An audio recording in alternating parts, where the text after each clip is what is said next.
Hi, my name is Eliza, and I've always wanted to be a successful author, just like The thing is, my dad hated it when I wrote stories. Every time I wrote something and showed it to him, he said to me once. However, my teachers thought my stories were great, so I decided to find out what Dad's agent would say. I snuck onto his computer and secretly emailed my story to his agent. The agent loved it. I was thrilled, but there was one small problem. I had emailed him pretending to be my dad. The agent asked my father to come by and do an official pitch for the story on Monday. I was in trouble now. There was no way I could tell my dad what I'd done without him getting really mad. So I decided to keep it a secret from my dad. I went over to his agent's office and made the pitch. I told him that my dad was ill, and he'd sent me instead. The agent wanted to make a whole series out of my story. But just as I was leaving, he said, "Tell your dad to come sign the contract tomorrow." Then he closed the door in my face. I was terrified. How was I ever going to tell my dad the truth? But I didn't have to. When I got home that day, Dad was already waiting for me in the living room, and he looked mad. "I told you not to try writing," he growled at me. I asked why he thought I was a horrible... I was so happy. So what if my dad was a monster? At least one person in my life loved me. A few months passed. I spent all my free time with Felix and avoided Dad as much as I could. I didn't know what was going to happen. I was passing the local bookstore where a new book was being launched. I decided to peek in and was left shocked by the book I saw. It was I tried but no luck. Felix said he thought Dad had run away with my money. I asked him if I should call the police or the agency, but he said that since I was only 17, calling them would be useless. "All they'll do is put you in foster care and call you crazy," he said sadly. I started to cry. I was close to... He looked so happy and took me out on a date.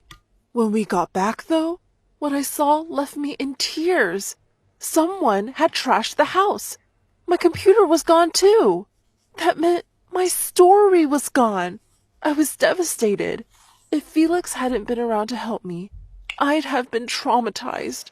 But he told me it was okay and that I could always write other stories. I refused and said I needed a break. Another few months went by, and I saw my second book published under... What the hell? I asked angrily. He laughed and said he was working for my dad. He said my dad had hired him to make sure I didn't try publishing any stories in my own name. Once he found the transcript of your first book, he had it published, and my job was to make sure you didn't try anything on your own again, Felix said. He said he was the one who had organized having the house trashed and getting my computer stolen. It was so easy to trick you because you're so stupid.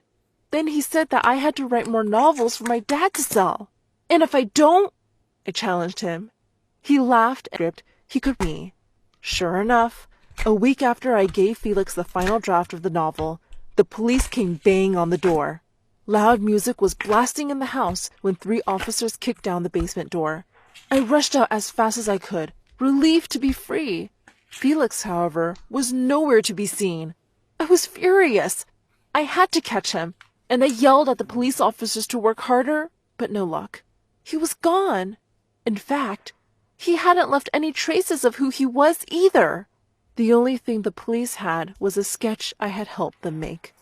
They also couldn't trace my dad anywhere. As upset as I was also glad that they were gone from my life, and I could go back to being normal. But boy, was I wrong. Once they found out what Dad had done, the publishing agency gave me all the money, and since I was still a year from being 18, I was made to go and live with a distant aunt. She seemed very... It'll be a true nature experience. Feeling something was wrong. Later that day, after dinner, I started to feel woozy. When I woke up, I found myself tied to a chair. "Not again!" I thought angrily. I demanded my aunt let me go, and she began to laugh. I faced to cry. I was so mad. Why was I constantly around psychos? I asked her exactly what she wanted from me. She said she just wanted to see me suffer. You do look a bit like her. I rolled my eyes. Gosh, get over it, I thought. That night, when this woman, Linda, as she had told me, was asleep, I began to look around carefully. After what Felix had done, I had a habit of keeping a small blade up my sleeve. and since she had been acting suspiciously this morning, I'd taken care to sharpen it. I carefully slipped it out of my sleeve and cut the rope that bound my hands. To my utter horror, though, as I was trying to free myself, the chair toppled over and Linda woke up. She screamed at me and lunged forward. I managed to run away just in time. Thankfully, the door of the cabin wasn't locked, so I grabbed my bag and rushed out into the darkness. I ran without stopping till I was sure I had lost her. I then realized that I was lost, too. I had no idea where I was and no idea where I had to go. I checked to see what I had in my bag and was relieved to see that at least I had some money. But I was reluctant. But he finally woke up. I heard him yelling into the phone. Or wait, I jumped up. I just knew I had to get out of here. But the room had only one door and no windows. I figured I'd have to trick him. Acting sleepy and normal, I walked out and smiled at him. I knew what Over the next few days, this guy, Finn, wouldn't leave me alone. He never bothered me and didn't say anything, but he also never let me out of his sight and kept asking me to stay a bit till I was better and he could take me back to where I came from, safely. I still hadn't told him about me, though. To take me to the hospital or something, but I was wrong. As worried as he was, he didn't take me anywhere, but he did take out his phone to call someone. I was relieved to see him put it on the table. Just as I was about to grab the phone, I heard screaming outside. I jumped up and snuck out. I saw Finn. He was arguing with someone. It was Felix. I knew I had to get out immediately. It suddenly dawned on me that Finn had reminded me of Felix. They had the same eyes and the same smile. How had I not seen it before?